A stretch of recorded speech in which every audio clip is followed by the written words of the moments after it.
Hello viewers, प्रतिभास किचनमध्ये तुम्हा सर्वांचं स्वागत आहे. आज आपण बनवणार आहोत संकष्टी चतुर्थीसाठी स्पेशल उपासाचे साबुदाण्याचे लाडू.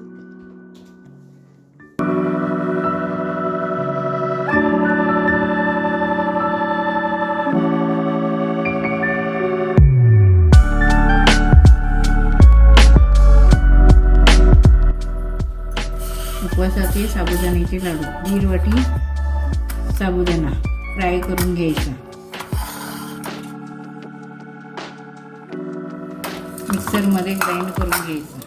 1.5 वाटी साबुदाणे फ्राय करून. 1.5 वाटी शेंगदाणे भाजलेले. 1.5 वाटी शेंगदाणे ते फ्राय करून घ्यायचे ते पण, आणि ह्याच्यात पावडर करायची, ग्राइंड करून घ्यायचं. 1.5 वाटी कोकोनट पावडर. 1.5 वाटी गूळ.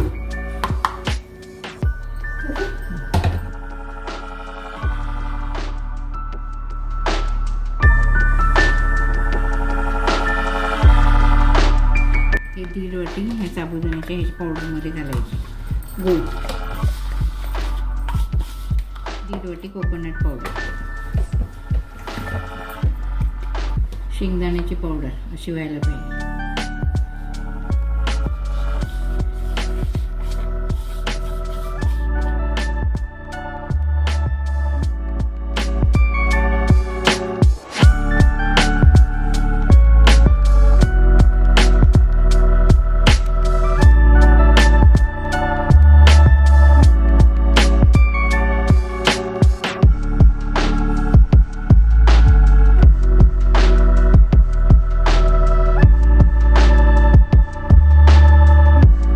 ऑप्शनल आहे ड्रायफ्रुट्स घालायचं.